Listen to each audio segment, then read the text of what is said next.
All right, I ordered a differential drop off of eBay. I don't remember what company it's from. I got to looking around on there and they all seem pretty similar, so I didn't find anything big differences between them, so I just ordered one generic one because I thought that's kind of what most of us are probably going to be doing anyway. I did ask the question to one of the companies, does this drop fit with a factory crossover exhaust tube? Because I've got factory exhaust on this with manifolds, so I want to see if the crossover tube actually works with this differential drop. I've only got about 2¼ inches of distance here that I can drop this thing, so we're going to install it, see what happens. So one thing I'm noticing right off the bat with this one, I guess that's what I get for buying generic, there's no instructions. I've never done one of these before, don't know how to do it. I guess I could jump on YouTube and figure it out, but I assumed it would come with instructions.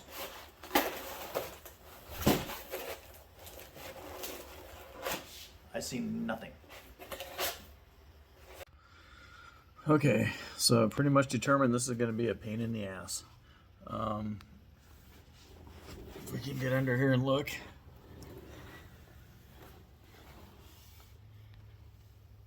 This bracket right here needs to be cut off. It's welded on the back up here, so it needs to be cut off and replaced with this bracket. Up under here in the front, which you probably really can't see too much, there's some extensions that get bolted on that look like this. The easiest side on this looks like it's gonna be this piece right here that comes unbolts out and then just drops down our axle here. Not wild about this, but we're gonna try it and get going here and see what happens. Might have screwed myself on the eBay part because one guy had one on a YouTube video that said it didn't fit, and it looked like he ended up buying one from a reputable company. So we're gonna see how this fits, and we might be in the same boat. Okay, quick update. All the bolts are out. Wasn't too bad. Got everything's loose. This is actually kind of came loose real easy, so that's not too big a deal. I did support the differential with a jack, and so now I'm going to lower it down a little bit just to kind of see where we're at with things. Hopefully this doesn't fall and we get a big crash, but there it comes down. Okay, so now all my brackets should be loose. I'm going to go in. My next step is to cut this bracket off right here and replace it with this one. Well, here's the old bracket. Here's the new one.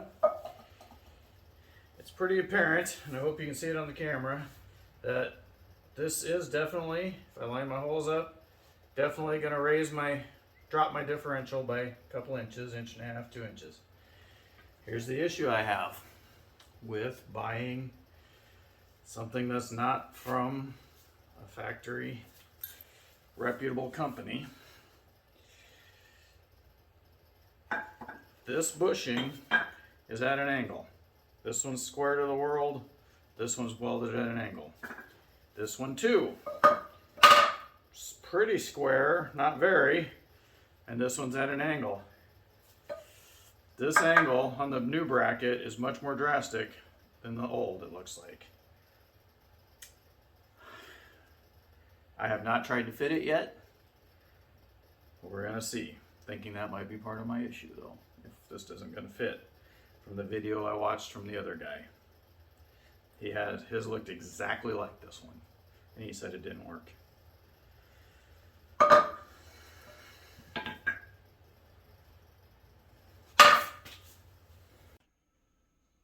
So the bracket didn't work. I packaged it up, I got online, and they do take the refunds. But before I send it back, I'm going to find one that I do like from a reputable company, see what it costs, get it in here. Because my other thought is maybe, just for the sake of the video, cut the bracket loose, get it to fit inside, and tack weld it back in place where it's supposed to be, and then utilize it just for the sake of the video. Not sure if I want to do that yet. Let's see what it costs to get the new one. The other issue I am having is, as you can see in the picture here that I'm going to show you, the bushing is way too wide. Not sure how I'll remedy that yet. Not excited about grinding off because I think I wouldn't have anything left to grind off. As you can see, there's almost a 1/4 inch difference in width in brackets. Stick with me. We're going to see if we can get through this.